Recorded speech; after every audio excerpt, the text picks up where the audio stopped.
ça fait du bien un bon bol d'air frais. Tu rigoles ou quoi? C'est complètement pollué ici. Bah. Ohé, je suis là. Bon, t'es qui toi? Bah, c'est moi, la voix qui sait. Le veau qui sait, le veau qui sait. Le veau qui sait quoi? La voix qui sait, parce que je sais, et puis c'est tout. Alors, Greg, t'as l'impression de respirer un bon bol d'air? Bah oui, c'est la nature, la verdure, pas de voiture. Mais non, c'est pollué ici. Il y a plein de polluants invisibles dans l'air autour de toi. Bon, enfin n'importe quoi.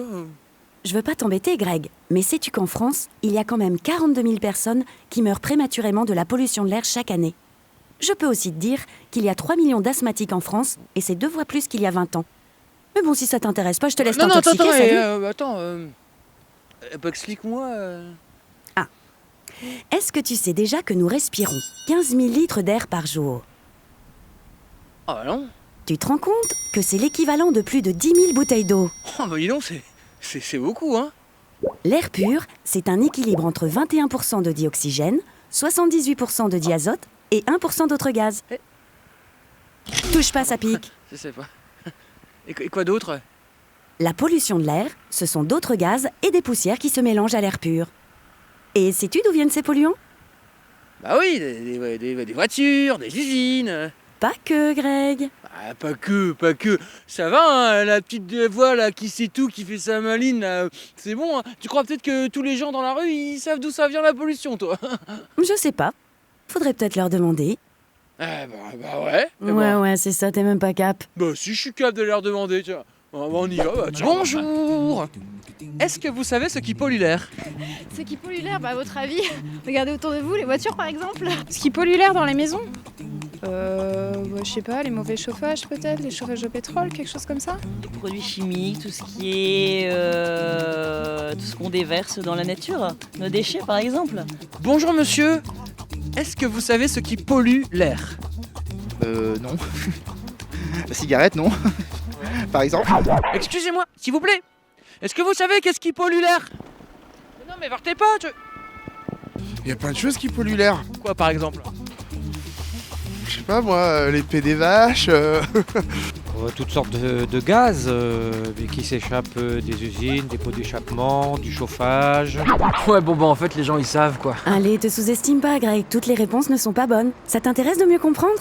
Ah bah ouais, enfin, pas pour moi, pour les gens. Bien sûr, bien sûr. Alors écoute, les polluants de l'air sont classés en 2 catégories. Il y a les polluants naturels comme le pollen des fleurs, le méthane issu des élevages, les moisissures, les poils d'animaux. Tu sais ce que c'est? Oui, bon. Le méthane issu des pets de vache. Eh ben ça pollue. La 2e catégorie de polluants, ce sont les polluants anthropiques. Au tropique? Anthropiques. Ce sont les polluants créés par l'homme. Les polluants que l'on trouve dans les habitations comme le chauffage, la peinture, les solvants, les poussières de bois liées aux travaux, les parfums d'intérieur. Il y a l'industrie, avec les usines qui rejettent toutes sortes de substances. Le transport avec les voitures, les avions, les trains et les bateaux. Et enfin l'agriculture, avec l'épandage de pesticides. Ah ouais, donc il y a pas que les usines, quoi. Eh non, on pense souvent que c'est l'industrie qui pollue le plus. C'était vrai avant, mais la tendance s'est inversée. Les transports et le chauffage sont devenus le problème majeur dans la région. Et il y a des facteurs aggravants de la pollution. Ça dépend évidemment de la quantité de polluants. Entre un centre-ville avec plein de bouchons et une petite route avec quelques voitures, la quantité de polluants est différente. Mais ça dépend aussi de la dispersion de la pollution. Si tu as beaucoup de vent par exemple, la pollution va s'évacuer plus facilement. Par contre, si tu es dans une rue étroite, la pollution va mettre plus de temps à se disperser. Mais c'est grave ce que tu me racontes là. Et je me souviens que moi une fois j'étais dans les bouchons dans ma voiture et j'avais la gorge qui grattait, qui me faisait mal. Tu crois que c'est la pollution ça? Bien sûr que ça a des effets sur ta santé. Si ça t'intéresse, je connais quelqu'un qui peut t'expliquer ce que ça fait sur la santé. Tu veux la rencontrer? Ah bah ouais, on y va? Allez, Ah ouais? en route. T'y vas en Vélile, hein? Ce sera déjà ça. Ah bah ouais, je peux y aller en voiture, ça pollue. On y va!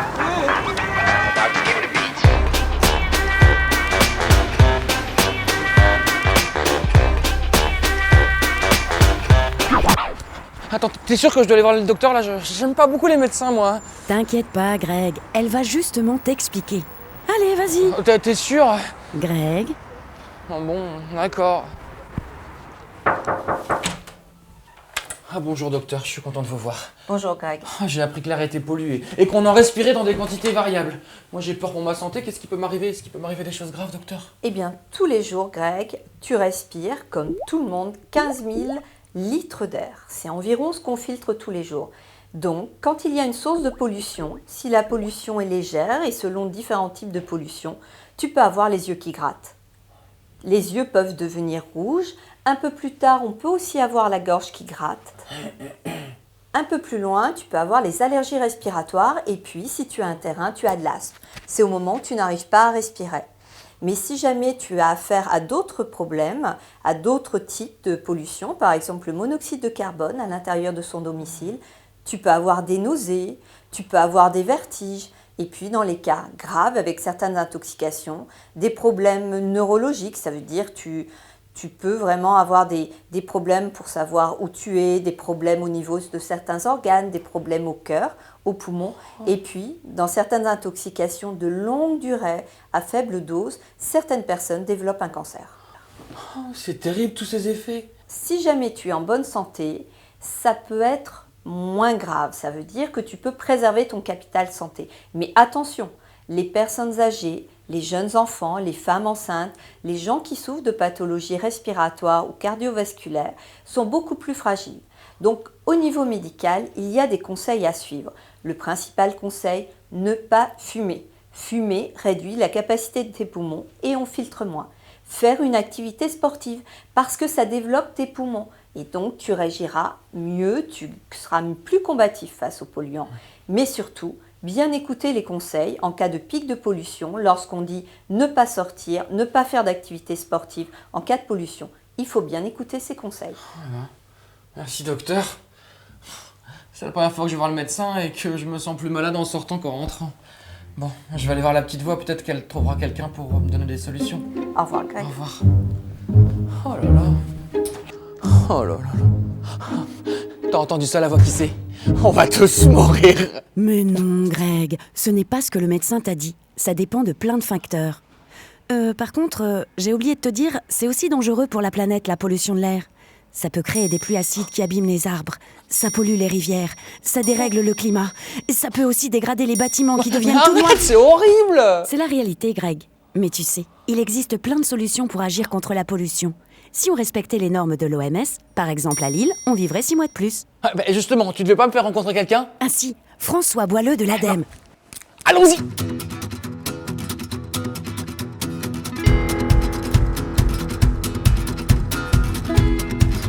Greg Greg Mais quoi? Mais t'as rien compris ou quoi? Mais quoi? On vient de t'expliquer que la voiture était d'un des responsables importants de la pollution. Bah ouais, je sais, c'est pas... c'est pour montrer qu'est-ce qu'il faut pas faire. Et tu vois, Greg, là-bas, il y a un tramway. Ça, c'est un mode de transport doux qui pollue pas ou peu. Désolé, la voix. Allez, c'est parti.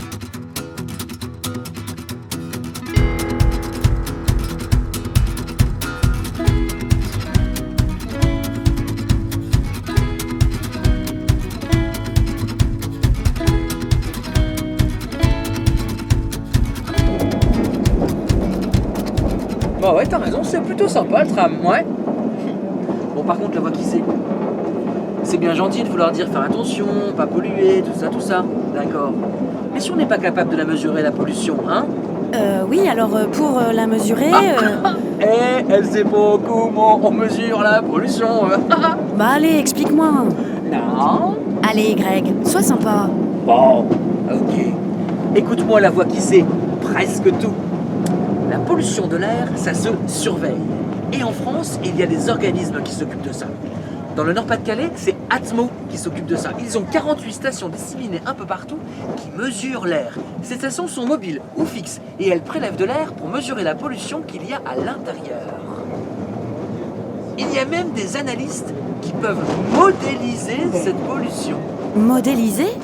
Ben oui, ils font des savants calculs à partir des résultats de ces stations, de la météo, des statistiques. Et grâce à tout ça, ils peuvent faire des cartes très précises de la qualité de l'air que l'on respire dans les 4 coins de la région Nord-Pas-de-Calais. Tu vois? Et ensuite, ces résultats, ils les mettent sur les écrans lumineux que tu vois parfois dans les villes. Ou alors, sur les autoroutes, les panneaux qui clignotent, tu sais? Eh ben dis donc, Comment tu sais ça, toi?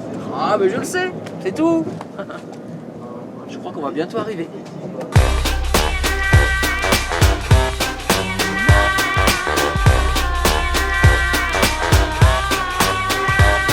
Ah François, je suis content de vous voir.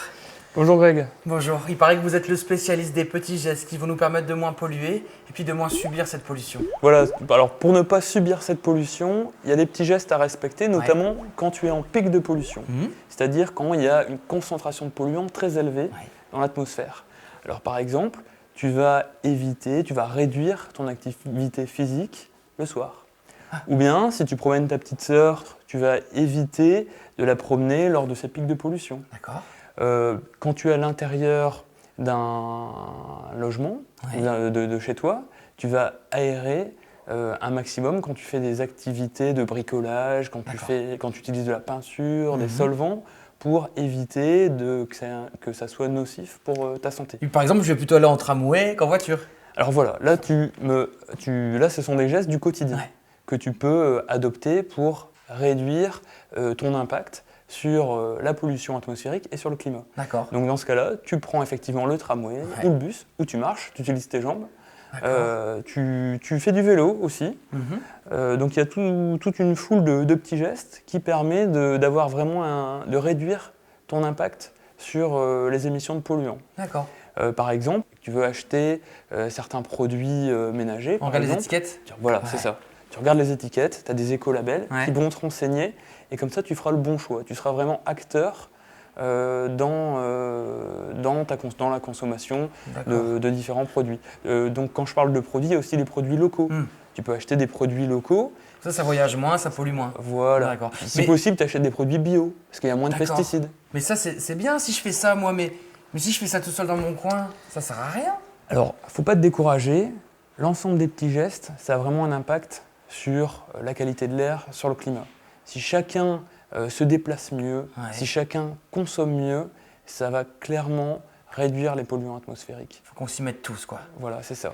Et alors, sache que faut qu'on s'y mette tous. Effectivement, à l'échelle locale, on s'y met tous, mais à l'échelle internationale... Oui, parce que c'est mondial le problème aussi. Tu as raison, à l'échelle internationale, tu as des présidents de la République qui se voient entre eux et qui rédigent des protocoles pour réduire les émissions. Et à l'échelle locale, les maires se rencontrent, les acteurs économiques, les chefs d'entreprise travaillent tous ensemble pour essayer de réduire leur impact sur le climat et sur les polluants atmosphériques. Donc on s'y met tous, il y a des solutions, on peut y arriver. Voilà, t'as bien résumé. Eh ben super François. C'est tout à fait ça. Merci beaucoup. Allez, au revoir. Au revoir.